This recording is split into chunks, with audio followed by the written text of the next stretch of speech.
Hari Om, and a warm welcome from the Center of Excellence for Meditation from Yoga Vidya.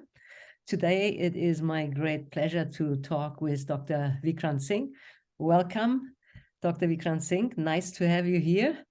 Thank you. Thank you. Would you like to introduce yourself with 2 or 3 sentences to our audience here? Yes, Yashoda ji, thank you very much for having me here.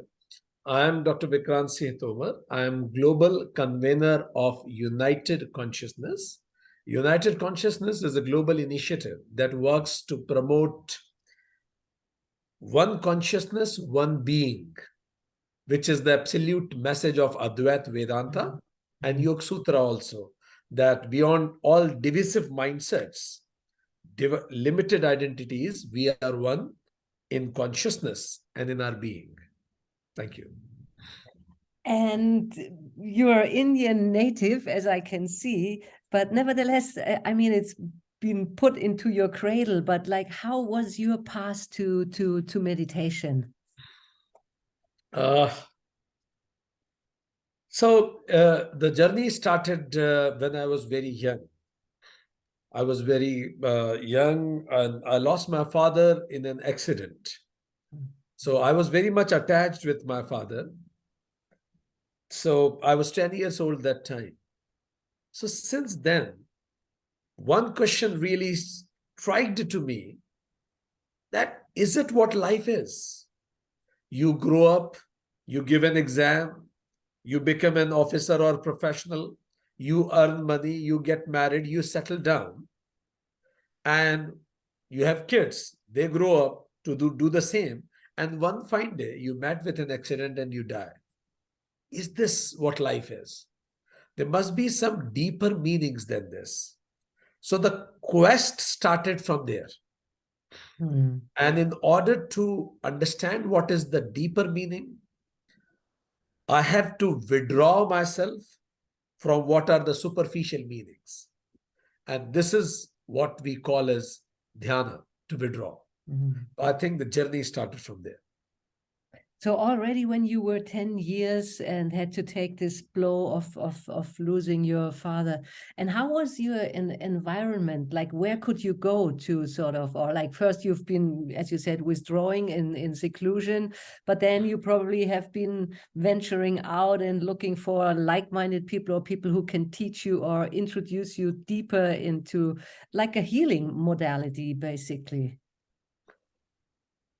That incident put the seed and the questions in me. But probably my mind was not matured to receive the answers. And when they say the student in you is ready, nature becomes the teacher. So the student in me was not completely ready, it seems. Then I started growing up. I did my MBA, I did my PhD, I went into academics, but the question remained in me. Then one fine time, I did MA in philosophy and formal official studies in philosophy. That time, for the first time, still being in India, still for the first time, I read properly, sequentially, all the scriptures, principally Upanishads, Yoga Sutra, Bhagavad Gita, and many others. And then I realized, this is it. This is what I was searching for. The answers are here. So when then I started learning that, it was a theoretical principle knowledge, which was nice to know, but difficult to live. Like when we say sutras, I always say sutras are, it takes 1 minute to read a sutra, lesser than that. It takes 1 year to understand that sutra. And it takes whole lifetime at times to live that sutra. So scriptures taught me what, but still the journey was left.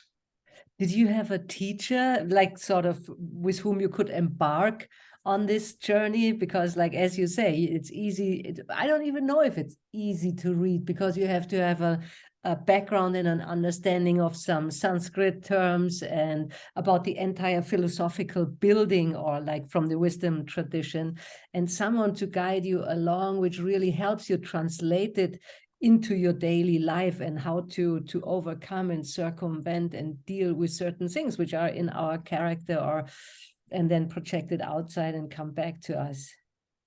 So I will mention not the name of one teacher, but there were many who together contributed. Like it happened with Guru Dattatreya. He had 24 teachers. And Bhagwan Dattatreya has 24 teachers. He learned from nature, he learns from people, he learned from animals. So when the seeker was ready, I guess many teachers contributed. But in principle, I would like to take name of which I hope I never could meet, Swami Chinmayanand Saraswati, Swami Dayananda, which come from the lineage of Swami Shivananda himself. So I was not fortunate enough to meet these people in person, but yes, these people and what they created contributed a lot in my understanding of what understanding I have today about it. So I always feel that if you read, some subtle divine forces start helping you to decode it. And some of your past sanskaras also start sprouting. So all together made it happen. And when did you sort of take up meditation as a practice, as a sadhana?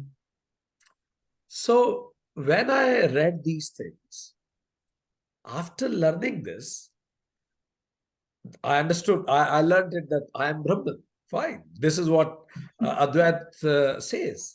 But if I am Brahman, why do I get irritated? If I am Brahman, why I have these weaknesses? If I am Brahman, then why I can't control myself? Why I can't, whatever promises I make to myself, why I can't live up to those promises, why I have so many weaknesses. So theoretical knowledge I had. I could have given good presentations, speeches on that. But when it comes to behavior, the shift in behavior was not that much. That's why I realized that a direct experience of this truth is must.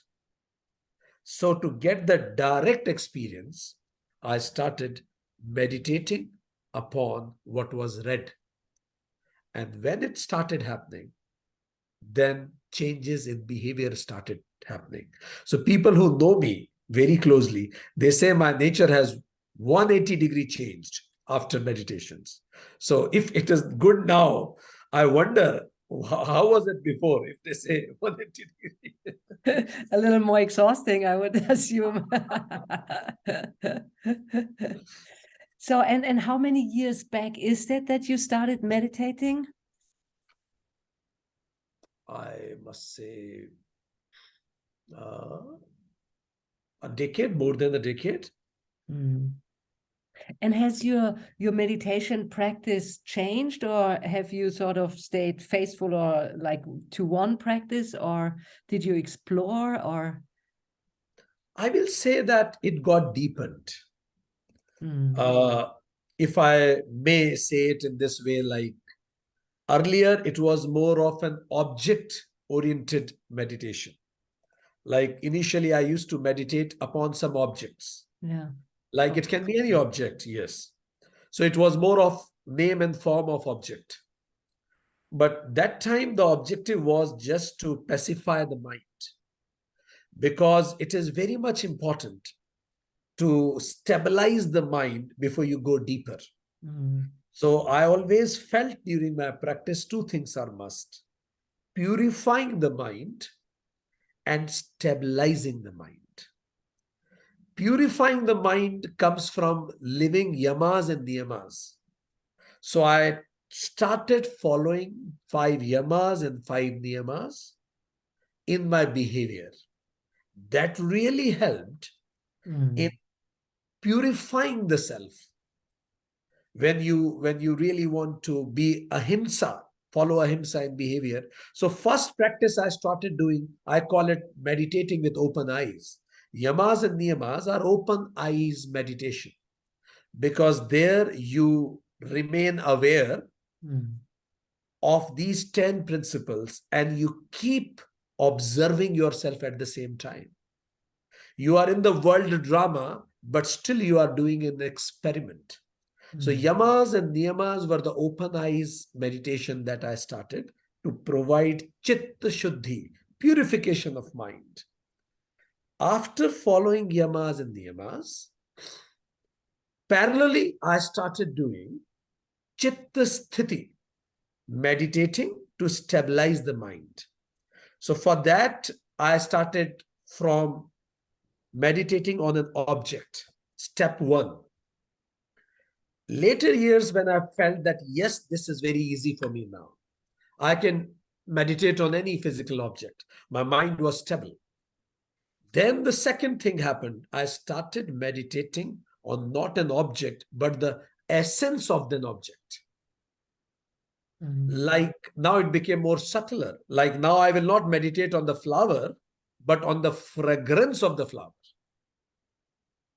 So then I felt then when that was also easy for me, then I started going deeper in that. Now, neither the flower nor the fragrance, they are physical objects. Third level was meditating on the thought of flower, no physical object. So now it became more of a thought flower rather than an actual flower. I'm giving you just an example like this. That gradually, then fourth step was, I left the flower also. The physical flower was left, the essence was left, the mental flower was left. The fourth stage was meditating on the bliss of this, being in acquaintance of this thing. So that blissfulness. Then the stage fifth was, I'm telling you, summarizing 10 years in 6-7 steps. Fine. So then it was so blissful that tears will fall out of your eyes. You feel so bliss. You don't even feel like opening your eyes. You would like to sit for more than hours, just like this. But then I felt it is so good that every moment you feel like, let's close eyes and do meditation. Let's close eyes and do meditation. Then I realized that actually I was getting attached to that bliss. So the next level was, I would close my eyes and I will observe the bliss unaffected. I will see the nature of the bliss. So I will just witness the bliss. And then the further deep level, when you see the bliss, then you see that you and bliss gradually come closer and only bliss remains. Nothing. Your existence is zero. You forget yourself and only bliss remains. That is called Advaita. So you forget yourself. And this is how Samadhi is defined. When you lose your existence and object of meditation and meditator becomes one. Become one. Yes. So gradually it goes. So now no object is needed. No subtle thing is needed. Just be in the bliss of your own being. So beautifully said. Thank you very, very much. Would you like, I mean, this sounds like a very straightforward, clear path on progress in meditation. Did you sort of excerpt, like, did you accept it from the scriptures? Like, here are my steps, and then you did it? Yeah. Yes, very important question, Yashoda. That's why I say this nature, these masters have contributed a lot. Let me just tell you which verses of scriptures are talking about it and how does it reach from 4 to 0. It is the backward integration of numbers. So let me use a sentence just for the audience sake and ease of understanding. I am looking at the flower. So it can be divided into three parts. One is I am, the object, the seer. Second, looking at, the process of seeing. Third is the object, is the flower. Fine. And there may be some more thoughts may come to me. That is the fourth. Three things, and the fourth, some distractions. So this is what is called Patanjali Yoga Sutra, chapter 3, Sutra 1, Dharana. So how it is Pratyahara, Dharana, Dhyan, and Samadhi, how does it work? Pratyahara means from many to some. That is what is Pratyahara. When I say from many to some, it can be put like this, like it's a funnel. It's a funnel. There It's are also many from thoughts. outside to inside. Yes. Yes. So from many to some is called Pratyahara. I had 20 thoughts when I close my mind, close my eyes, 20 thoughts pop up. But then after some time, only 7 pops up. It means you have mastered Pratyahara to an extent. From some to one is Dharana. Now when I close my eyes, only one thought pops up. That is the object. Then it is called Dharana. From one to focused one, it is called Dhyana. Focused one. And from focused one to none, you don't exist, is Samadhi. So now when you say which scriptural reference these comes to, let me take you back to that example. So I am 1, looking at 2, and the flower 3. There are 3 existences. This is called dharana, focusing on the flower. Fine. Now I will enter into dhyana. Dhyana means from one to focused one. Now I am completely focusing on the flower. But still I exist. I know I am looking at the flower. So 3 things exist in dhyana. It is called Savitark Samadhi. Savitark says, I am looking at flower.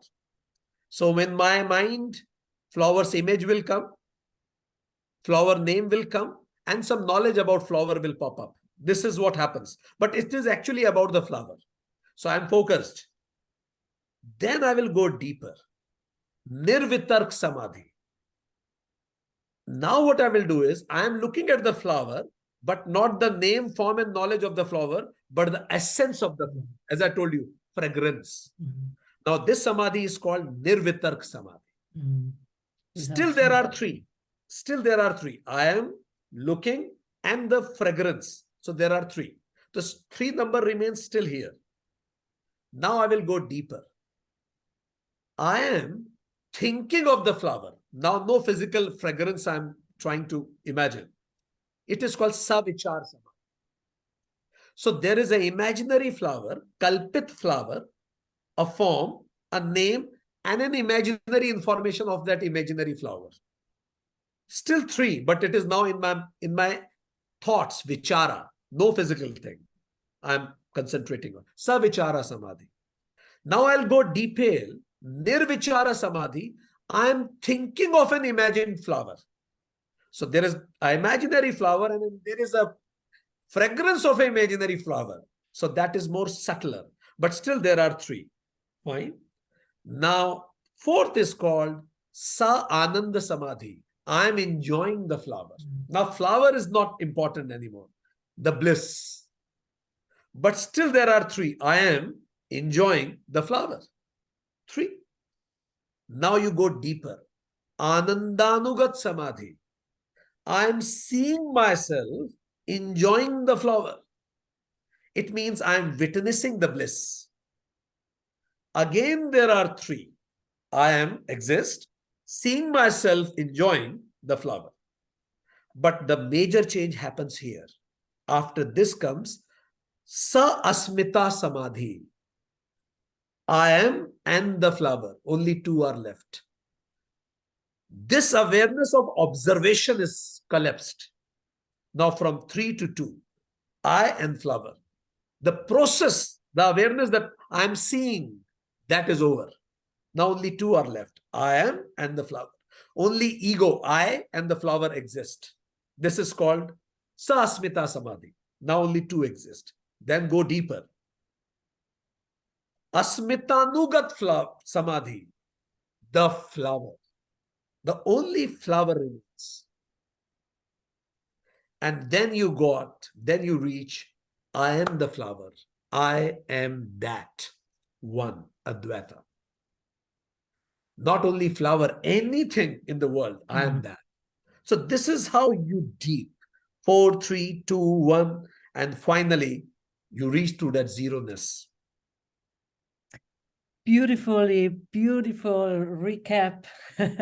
Thank you. It's a nice reminder of the sutras as well for me. From very super helpful for people who are watching this to know the internals like of the technique or of the practice, rather to say. How did it look from the outside? Like, how did you basically practically integrate it into your life? Because it's a very succinct practice. And how did you give space to it into your otherwise busy life? The only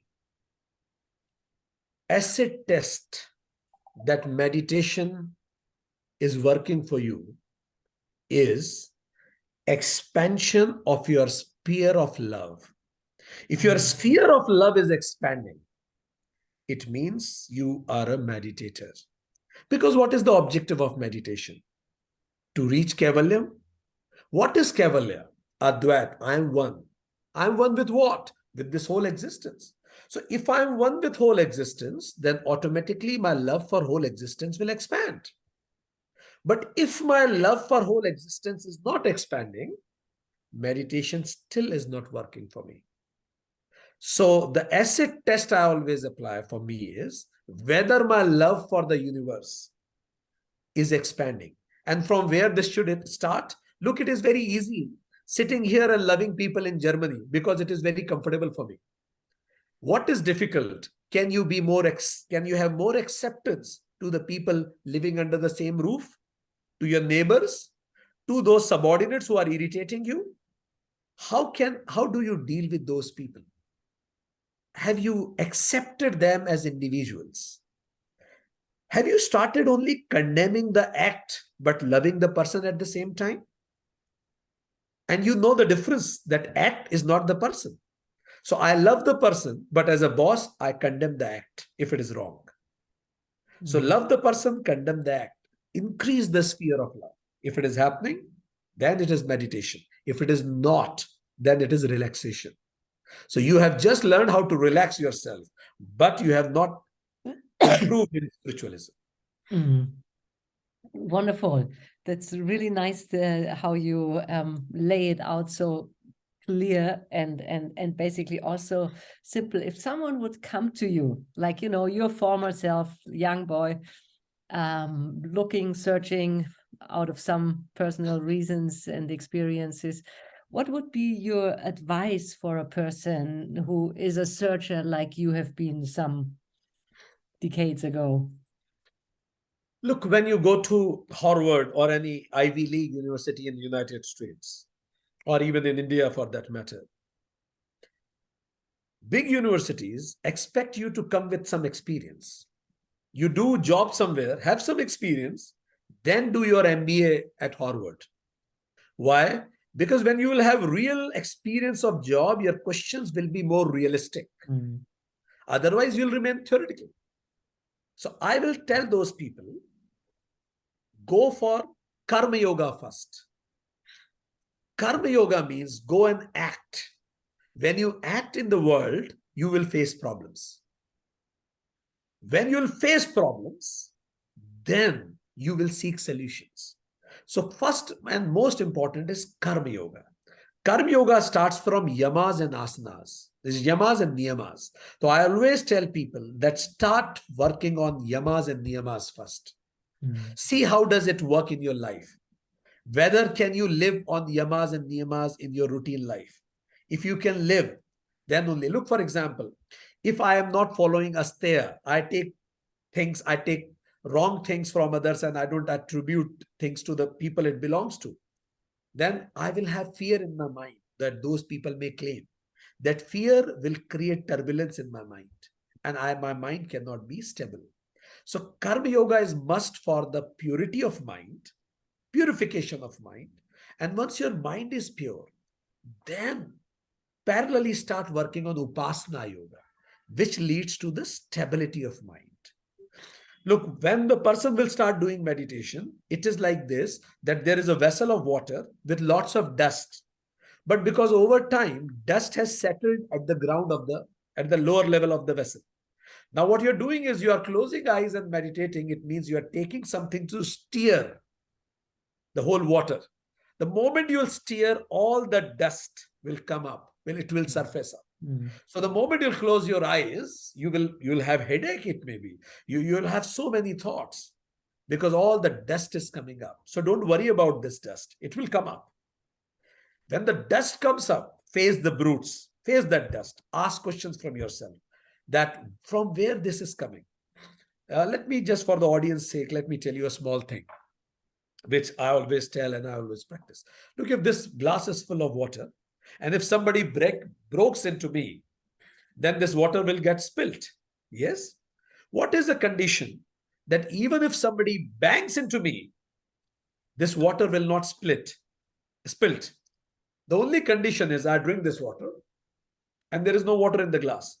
Even if somebody will bang into me, still this water will not spilt. It means only that thing spilt out of us, which is filled in us. If anger is splitting again and again from me, spilting again and again from me, it means anger is filled in me. If frustration, anger, anything, whatever is coming again out of my behavior, it means I'm filled with it. So karma yoga will take you in the people. People will behave irrationally. And then you will spilt here, there. That will help you to understand, okay, fine, so many problems I have. It is so easy to go in jungle and see, nothing, nobody to trigger you and you are so peaceful. No, it's not yoga. It's not. Yogeshwar is Lord Krishna. And Lord Krishna taught Bhagavad Gita in the midst of the war field. If you have that ability to keep your mind calm in the worst situations, you are a yogi. Don't need to go to any. So karma yoga is great. Go in the people. Write down your triggers in night. Oh, these are my triggers. Close your eyes and meditate on the triggers. You will get insights about yourself. So follow karma yoga and upasana yoga first.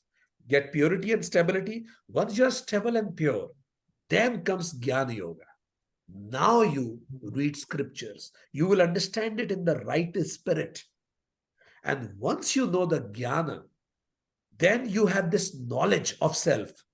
Then do direct experience and go deeper in meditation.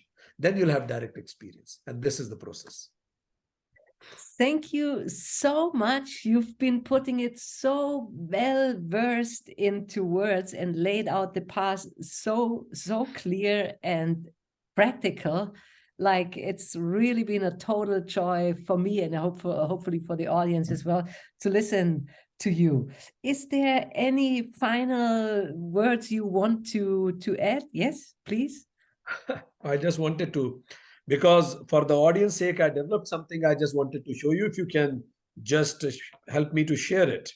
I'll just show this screen so that it will remain with you and you can utilize this screen for audience better understanding. If I can share this. If it is not, I think I can share the screen, but then you see my screen, but we want to see your screen.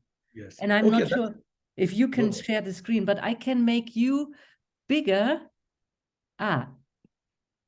Now you're the full frame. So I don't know if you have it in 3D. No worries. Okay, no, that's okay. I wanted to share something from my laptop. That's okay. So, as a final remark, I would say to all the audience here that we are given a wonderful lifetime opportunity, being human, to study self and to realize self. We are also given scriptures to know self. And as I already told before when I came to Yoga Vidya, that for so many years, Tom could not catch Jerry. Tom is bigger, Jerry is smaller, but Tom could not catch Jerry because Tom is running for one-time meal and Jerry is running to save his life. So the size of Tom is bigger than Jerry, but the size of the purpose of Jerry is bigger than the purpose of Tom. In life, purpose precedes performance. We should have bigger purpose in life.